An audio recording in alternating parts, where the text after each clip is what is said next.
कहानी की शुरुआत में हम एक ऐसी दुनिया में पहुंचते हैं जहां एक जहरीला वायरस पूरी दुनिया में तेज रफ्तार से फैला हुआ है। ये कोई आम वायरस नहीं, ये इन्फेक्शन इंसानों को कुछ ही मिनटों में खतरनाक खूंखार क्रीचर्स में बदल देता है। जो लोग इस वायरस से इन्फेक्ट हो जाते हैं वो इतनी तेज रफ्तार से दौड़ते हैं कि हवाई जहाज को भी पकड़ सकें। इनमें से कुछ इतने चालाक हैं कि इंसानों की तरह सोच सकें और कुछ तो अपनी सूंघने की ताकत से किसी भी इंसान को कई किलोमीटर दूर से ढूंढ निकालते हैं। पूरी दुनिया इस तबाही में डूबी हुई है और अब सिर्फ 2 ही इंसान जिंदा बचे हैं। क्या ये दोनों इस जिंदगी को बचाए रख पाएंगे? यही जानते हैं आज की इस वीडियो में। कहानी की शुरुआत में हम एक छोटी सी लड़की को देखते हैं जो अपने कमरे में बैठकर टीवी पर कार्टून देख रही होती है। तभी अचानक टीवी का सिग्नल चला जाता है और स्क्रीन पर एक इमरजेंसी रिपोर्ट आने लगती है। वह रिपोर्ट देखते ही लड़की की मुस्कुराहट गायब हो जाती है क्योंकि टीवी में बताया जाता है कि दुनिया भर में एक बहुत ही जहरीला वायरस फैला हुआ है। इस वायरस से संक्रमित लोग कुछ ही मिनटों में भयानक क्रीचर्स में बदल जाते हैं और यह वायरस इस कदर तेज रफ्तार से फैला कि पूरी दुनिया इसकी चपेट में आ चुकी है।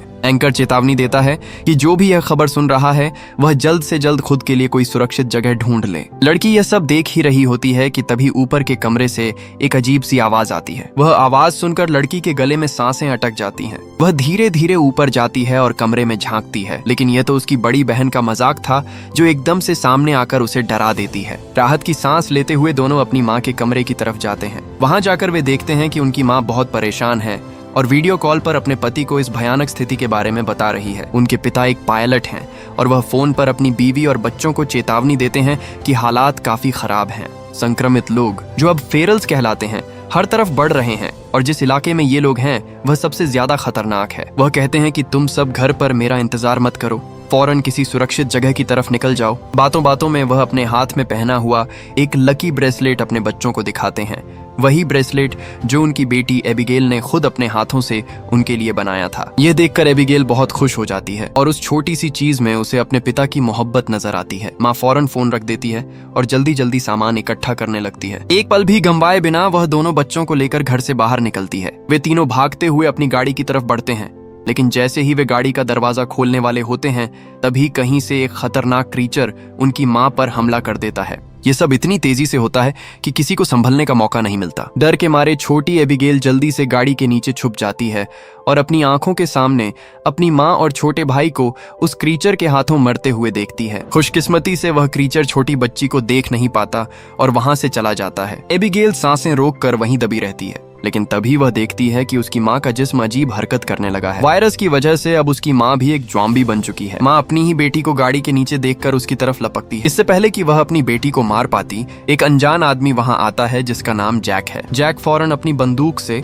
एबिगेल की माँ को गोली मार देता है और एबिगेल को गाड़ी के नीचे से बाहर खींच लेता है। तभी वे दोनों देखते हैं कि एबिगेल का छोटा भाई भी ज़ॉम्बी में बदल रहा है। जैक उस बच्ची को अपनी आंखें और कान बंद करने के लिए कहता है और उसके ज़ॉम्बी बन चुके छोटे भाई को भी गोली मार देता है। कुछ ही मिनटों में एबिगेल की पूरी दुनिया बदल गई थी। पूरा परिवार खत्म हो गया था। जैक उस अकेली बच्ची का हाथ थामता है और उसे वहां से ले जाता है। वक्त गुजरता है और अब 10 साल बाद का मंजर सामने आता है। ज़ॉम्बी वायरस की वजह से इंसानी सभ्यता बिल्कुल तबाह हो चुकी है। कभी रोशनियों से जगमगाते शहर अब वीरान खंडहर बन चुके हैं। अब तक लगभग सारे इंसान या तो मर चुके हैं या ज़ॉम्बी बनकर इधर उधर भटक रहे हैं। इस वीरान दुनिया में एबिगेल अब बड़ी हो चुकी है। उस दिन से लेकर अब तक वह जैक की देखरेख में पली बड़ी है। जैक ने उसे ट्रेन करके ज़ॉम्बीज से लड़ना, हथियार चलाना और खुद को बचाना सिखा दिया है। वह जानती है कि अगर उस दिन उसकी जिंदगी में जैक नहीं आता तो वह तभी मर चुकी होती। इसीलिए वह जैक को अपना पिता मानती है। इतने सालों तक जंगल में अकेले रहने के बाद एबिगेल को बहुत अकेला महसूस हो रहा होता है। उसकी सबसे बड़ी तमन्ना है कि उसे कोई इंसानी बस्ती मिल जाए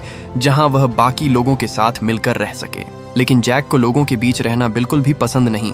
उसे लगता है कि इंसान ज़ॉम्बीज से भी ज्यादा खतरनाक हो सकते हैं। रात का वक्त है और वे दोनों जंगल में कैंप लगाकर सो रहे होते हैं। तभी किसी सूखी टहनी के टूटने की आवाज से जैक की आंख खुल जाती है। वह धीरे से अपनी बंदूक उठाता है और कैंप से बाहर निकलकर देखता है। अंधेरे में एक ज़ॉम्बी तेजी से जैक पर हमला कर देता है, लेकिन जैक फुर्ती से पीछे हटता है और लगातार गोलियां चलाकर उसे मार गिराता है। गोलियों की आवाज सुनकर एबिगेल भी वहां पहुंच जाती है। इन्हें पिछले 10 सालों का अनुभव था कि ज़ॉम्बीज अक्सर झुंड बनाकर रहते हैं। अगर एक यहाँ है तो आसपास और भी जरूर होंगे। खतरा भांपते हुए वे जल्दी यहाँ से निकलने की तैयारी करने लगते हैं और सुबह होते ही अपने घोड़े पर बैठकर वहां से निकल जाते हैं। जंगल के रास्ते से आगे बढ़ ही रहे होते हैं कि तभी उनके घोड़े हिनहिनाने लगते हैं और आगे बढ़ने से कतराते हैं। जैक समझ जाता है कि खतरा नजदीक है। वे दोनों चारों तरफ नजर दौड़ाते हैं तो दूर एक जीप ज़ॉम्बीज से घिरी हुई दिखाई देती है, जहां एक सामान्य इंसान अकेला ही खुद को कई ज़ॉम्बीज से बचाने की कोशिश कर रहा होता है। दुनिया में वैसे भी इंसान बहुत कम बचे थे, इसलिए फिलहाल इन दोनों को उस आदमी को बचाना था। साथ ही जैक एबिगेल के निशाने का टेस्ट भी लेना चाहता था, इसीलिए वह एबिगेल से कहता है कि तुम इस आदमी को बचाओगी। जैक देखना चाहता है कि वह पूरी तरह से ट्रेन हो चुकी है या नहीं। जैक उसे हिदायत देता है कि सुकून से टारगेट को निशाने पर लो और फिर शूट करो। एबिगेल बंदूक उठाती है लेकिन जल्दबाजी में गोली चला देती है। निशाना चूक जाता है और वह गोली ज़ॉम्बी के साथ साथ उस सर्वाइवर को भी लग जाती है। ये देखकर जैक एबिगेल पर बहुत गुस्सा करता है। फिर वे दोनों भागकर उस इंसान के पास जाते हैं। वे देखते हैं कि गोली लगने और ज़ॉम्बीज के हमले की वजह से यह आदमी अब बच नहीं सकता। इसीलिए जैक उसे तड़पता छोड़ने के बजाय खुद ही मार देता है, ताकि अगर उसे ज़ॉम्बी ने काटा हो तो वह दोबारा जिंदा न हो जाए और उनके लिए खतरा न बने। उसके बाद वे दोनों मरे हुए आदमी की गाड़ी और सामान की तलाशी लेते हैं। जैक उस मरे हुए आदमी के जूते ले लेता है क्योंकि उसके खुद के जूते फट चुके थे। जैसे ही वह उन्हें पहनता है तभी वहां मरे हुए आदमी के और साथी भी हथियारों के साथ आ जाते हैं। बहुत सारे हथियारबंद लोग उन्हें चारों तरफ से घेर लेते हैं। उनमें से एक आदमी अपने मरे हुए साथी के जूते जैक के पैरों में देखकर शक में पड़ जाता है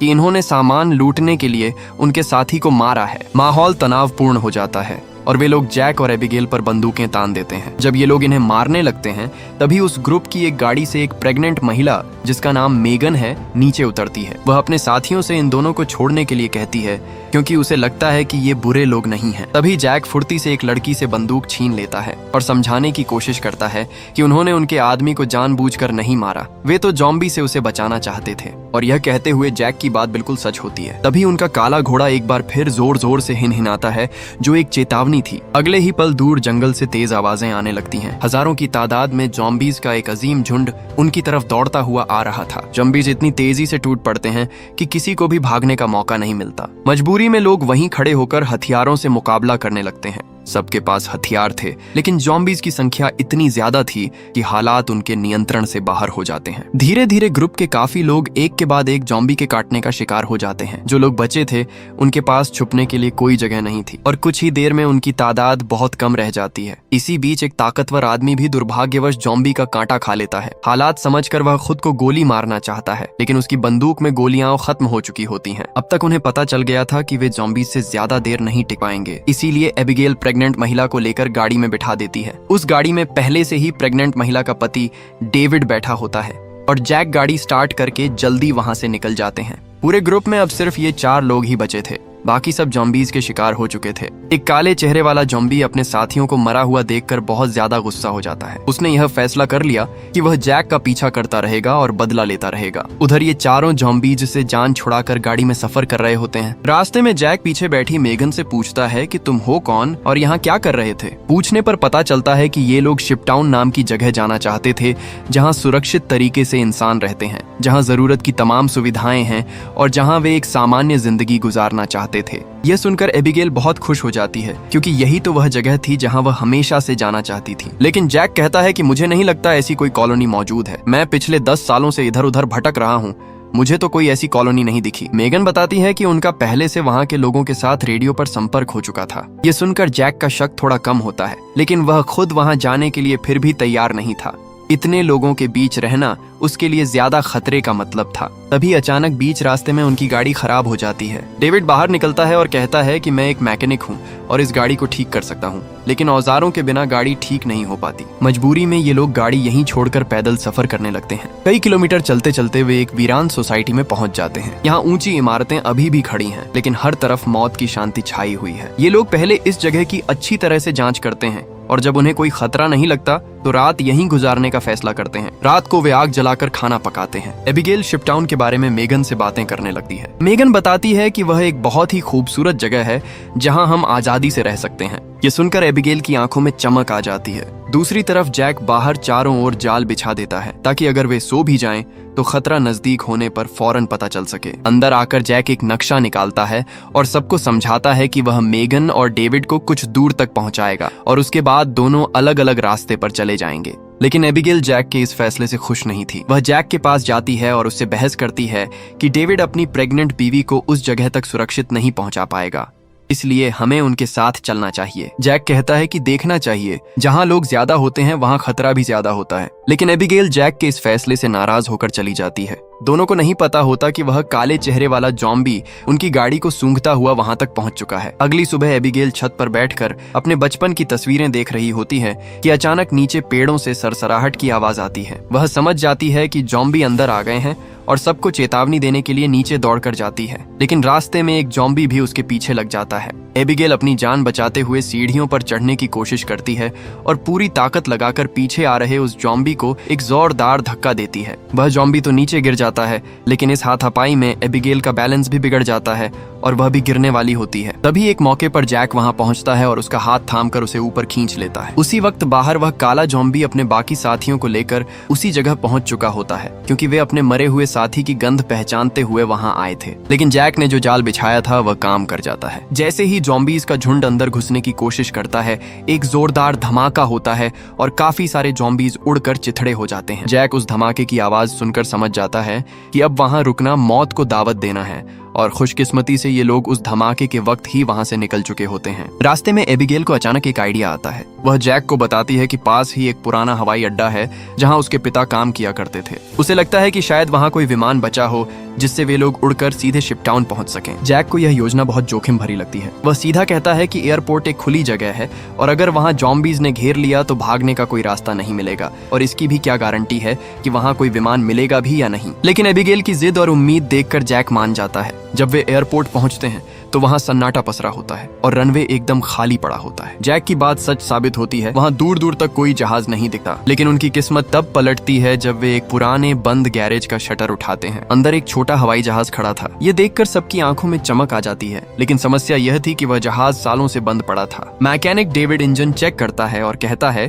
कि इसे चलाने में 10-15 मिनट लगेंगे। वक्त बहुत कम था, इसलिए डेविड तेजी से औजारों से इंजन ठीक करने में जुट जाता है, जबकि जैक और एबिगेल आसपास पहरेदारी करने लगते हैं। तभी जैक दूरबीन से देखता है कि सैकड़ों जॉम्बीज पागलों की तरह उनकी तरफ दौड़े चले आ रहे हैं। वह चिल्लाकर सबको चेतावनी देता है कि हमारे पास वक्त खत्म हो चुका है, हमें अभी निकलना होगा। एबिगेल बिना एक पल गंवाए पायलट की सीट पर कूदकर बैठ जाती है। उसके पिता पायलट थे, इसलिए उसने बचपन में कॉकपिट के कंट्रोल्स को थोड़ा समझा था और वही धुंधली यादें आज उसके काम आने वाली थीं। बाहर जैक अपनी गन से गोलियों की बौछार करता है ताकि उन जॉम्बीज को विमान के करीब आने से रोका जा सके। एबिगेल कांपते हाथों से इंजन स्टार्ट करती है। प्रोपेलर घूमता है, मगर जॉम्बीज अब बिल्कुल विमान के दरवाजे तक पहुंच चुके हैं। एक जॉम्बी तो लटक भी जाता है, जिसे जैक सही निशाना लगाकर नीचे गिरा देता है और विमान हवा में उड़ने लगता है। जहाज के टेक ऑफ करते ही सबके चेहरों पर राहत की सांस आती है। उन्हें लगता है कि अब वे सुरक्षित हैं। लेकिन ये खुशी बस कुछ पलों की मेहमान साबित होती है। जैसे ही प्लेन कुछ ऊपर जाता है, इंजन से काला धुआं निकलने लगता है। 10 साल से बंद पड़ी मशीन ने जवाब दे दिया था। इंजन में एक धमाका होता है और प्लेन तेजी से नीचे गिरने लगता है। जैक अपनी सूझबूझ का इस्तेमाल करता है और प्लेन को पेड़ों के ऊपर क्रैश लैंड कराता है। झटके तो बहुत लगते हैं, प्लेन के परखच्चे उड़ जाते हैं, लेकिन खुशकिस्मती से किसी को भी जानलेवा चोट नहीं आती। अब उनके पास पैदल चलने के सिवा कोई चारा नहीं था। वे सब अपना सामान उठाते हैं और फिर से एक अनजान सफर पर निकल पड़ते हैं। मीलों पैदल चलने के बाद वे एक वीरान रेलवे स्टेशन पर पहुंचते हैं, जहां टूटी फूटी बोगियां खड़ी थीं। रात हो चुकी थी और चारों तरफ गहरा अंधेरा था। जैक पूरे इलाके को स्कैन करता है और जब तसल्ली हो जाती है कि वहां कोई खतरा नहीं है तो वे वहीं रात गुजारने का फैसला करते हैं। मैप चेक करते हैं तो पता चलता है कि शिपटाउन अब बस 2 दिन की दूरी पर है। उसी रात मेगन जैक के पास आती है और उसका शुक्रिया अदा करती है। वो कहती है कि अगर तुम नहीं होते तो हम कब के मारे गए होते। उसकी बातें सुनकर पत्थर दिल जैक भी पिघलने लगता है। वह मेगन को अपने सीने में दबा राज सुनाता है जिसने उसे इतना कठोर बना दिया था। वह बताता है कि 10 साल पहले जब यह वायरस फैला था तो उसकी अपनी बीवी संक्रमित हो गई थी और उसे अपने ही हाथों से अपनी बीवी को गोली मारनी पड़ी थी। उस दिन जैक के अंदर का इंसान मर गया था, लेकिन आज मेगन को देखकर उसे फिर से एक मकसद मिलता है। वह वादा करता है कि वह मेगन को सही सलामत शिपटाउन पहुंचाकर ही दम लेगा। दूसरी तरफ अंधेरे में एक और ड्रामा चल रहा था। मेगन का पति डेविड अपनी पिस्तौल अपने सिर पर रखकर खुदकुशी करने की कोशिश कर रहा था। दरअसल उस अफरा तफरी में एक जॉम्बी ने उसके पैर पर काट लिया था। हालांकि जख्म छोटा था, इसलिए वायरस अपना असर दिखाने में वक्त ले रहा था। डेविड जानता था कि वह जल्द ही एक दरिंदे में बदल जाएगा, लेकिन वह अपनी बीवी को अकेला नहीं छोड़ना चाहता था। उसने फैसला किया कि जब तक उसके जिस्म में जान है, वह अपनी बीवी को शिपटाउन के गेट तक पहुंचाएगा और उसके बाद खुद को खत्म कर लेगा। ये सच्चाई अभी तक किसी को नहीं पता थी। अगली सुबह जब वे लोग फिर से चलने लगते हैं तो जैक की अनुभवी नजरों से डेविड की लड़खड़ाहट छुप नहीं पाती। जैक को शक हो जाता है। वह डेविड को पकड़कर सबकी नजरों से दूर ले जाता है और उसकी पैंट ऊपर करके देखता है। वहां वह बुरी चोट का निशान साफ दिखाई देता है। जैक फौरन अपनी गन डेविड के माथे पर तान देता है और पूछता है कि तुम खुद मरना पसंद करोगे या मैं अपना काम करूं। डेविड कहता है कि मैं किसी को नुकसान नहीं पहुंचाऊंगा, बस मैं अपनी बीवी को सुरक्षित देखना चाहता हूं और जैसे ही मुझे लगेगा कि मैं खुद को खो रहा हूं, मैं खुद को गोली मार लूंगा। डेविड की आंखों में सच्चाई देखकर जैक उसे एक मौका देने का फैसला करता है। सफर जारी रहता है और चलते चलते फिर से रात हो जाती है। तभी उन्हें जंगल के बीच में एक घर दिखाई देता है। जैक चौकन्ना होकर बंदूक ताने हुए आगे बढ़ता है। जैसे ही वे घर के करीब पहुंचते हैं, अचानक एक तेज स्पॉटलाइट उनकी आंखों पर पड़ती है और स्पीकर पर एक भारी आवाज गूंजती है, अपने हथियार नीचे डाल दो वरना गोलियों से छलनी कर दिए जाओगे। जैक समझ जाता है कि अंदर कोई इंसान है। एबिगेल हिम्मत करके आगे आती है और चिल्लाकर कहती है कि हम किसी को चोट पहुंचाने नहीं आए, हमें बस मदद चाहिए, हमारे साथ एक प्रेग्नेंट औरत है। तभी दरवाजा खुलता है और एक अधेड़ उम्र का आदमी बाहर आता है। वह खुद को एक वैज्ञानिक बताता है और कहता है कि तुम लोग यहाँ सुरक्षित हो, बस अपनी बंदूकें बाहर छोड़ आओ। शर्त मानकर ये लोग अंदर जाते हैं, जहाँ वह आदमी उनका बहुत गर्मजोशी से इस्तकबाल करता है। वैज्ञानिक बताता है कि वह इस जगह को इसलिए नहीं छोड़ा, यहाँ उसे रिसर्च करने में बहुत आसानी रहती है। फिर वह सबको खाना भी देता है। डाइनिंग टेबल पर तरह तरह का खाना सजा हुआ था, ऐसा खाना जो शायद पिछले 10 सालों में उन्होंने नहीं देखा था। भूखे भेड़ियों की तरह वे खाने पर टूट पड़ते हैं, लेकिन बातों बातों में वैज्ञानिक कुछ अजीब बातें करने लगता है। वह कहता है कि यह वायरस दरअसल बुरा नहीं है, ये तो इंसानों का अपग्रेड है। वह पागलों की तरह समझाता है कि कमजोर इंसान खत्म हो जाएंगे और सिर्फ ताकतवर ही ज़ॉम्बी बनकर राज करेंगे। उसकी यह बातें सुनकर जैक और बाकी लोगों को खटकने लगती हैं।